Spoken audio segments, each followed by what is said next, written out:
Welcome back to my YouTube channel. If this is the first time you are visiting my channel, please kindly click on Samuel Soundwave. April 25th, 2026 was meant to be an important day in Nigeria politics. It looks like a moment when something new could begin.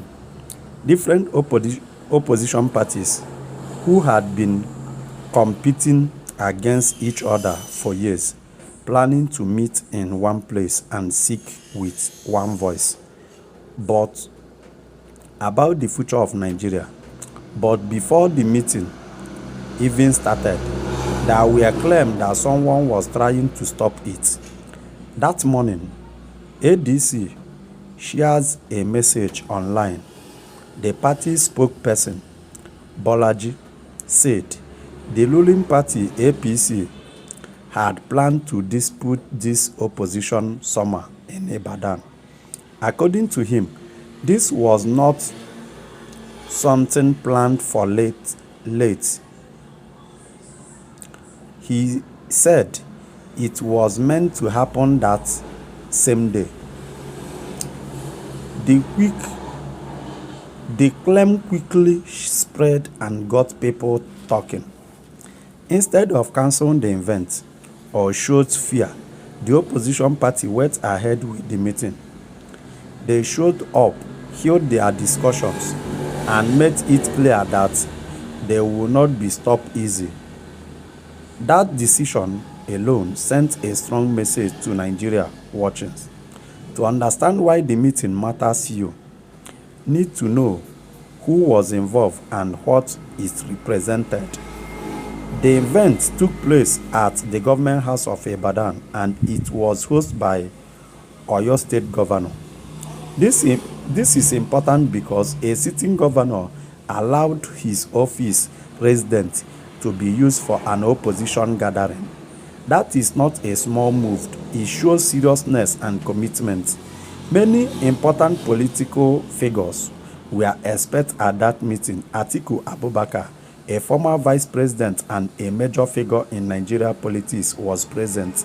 Kwankwaso, who has strong support in the Northwest, also took a part. There were people connected to P2B political movement as well. In addition, respected thinkers and public voice attended to speak about governance, democracy, and nation development. This was not just a normal political race, it was more like a planning season.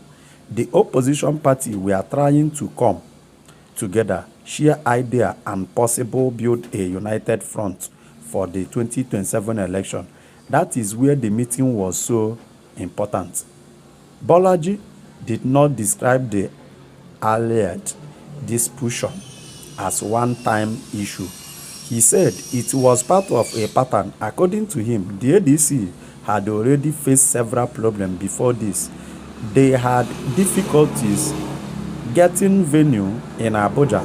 Some of the meetings were affected. The party convention also faced last-minute challenge. Now, even in Ibadan, they were still facing issues. He made a strong point when he said the ruling party claims it is not afraid, but its actions suggest otherwise.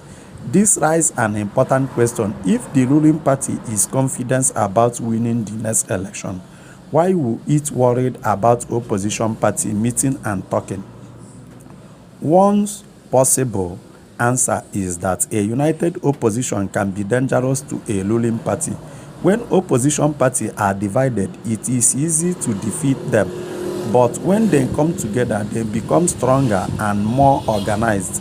That is why the meeting in Ibadan was seen as a serious development.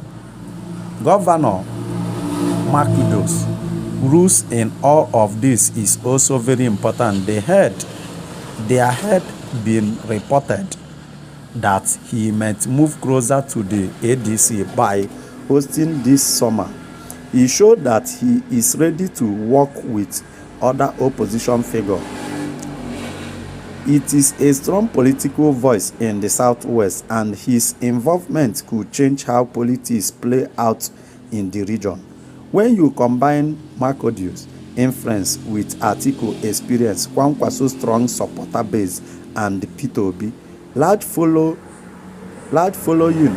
you begin to see why this meeting matters. It looks like the earlier stage of a strong coalition that could challenge the ruling party in 2027. Abubakar Atiku also speak about the challenges the opposition have been facing. He mentioned a situation where an event in Abuja, the Rainbow event, was legally threatened with losing its license for hosting an ADC event. According to him, the party followed all the rules, paid for the venue, and did not wrong, yet there were still attempting to stop them. He explained this situation in a simple but powerful way. He said democracy is not always destroyed in one big moment. Instead, it can be weaker slowly through many small actions. This action may seem minor, but together they can make it difficult for opposition party to operate firmly. This idea is important because it shows that democracy can be affected in quiet way. It is not always about big dramatic events. Sometimes it is about small obstacle that keeps happening again and again. Whether or not there was a real plan to dispute the Ibadan meeting, many people are now paying attention to the pattern of this challenge. The opposition is facing the opposition believes these actions are meant to weaken them and reduce their challenges in the next election. Despite all these issues, the opposition party are still holding their meeting. They show that they are determined to keep organizing no matter what happens. This is also a key part of the story. Governor Makurdi hosts that event, Atiku attend, Kwankwaso participating, and others joining together. All showed a willingness to work as one. That unity could become very important as the 2027 election getting closer. The message from the opposition is clear. Even if they face obstacles, then we keep moving forward. They will find way to meet to the plan and to speak to Nigeria. As Nigeria move closer to 2027 election, moments like this will matter more. They show how political alliances are forming and how both the ruling party and the opposition are planning for what is ahead. Now, there are important questions Nigeria must think about. Was there really a plan to stop the Ibadan summer? Or is the opposition misunderstanding the situation, and do these repeated challenges show a real threat to democracy, or are they just part of normal political competition? The answer to this question will shape how people see the political space as the next election approaching. Thank you for watching my video.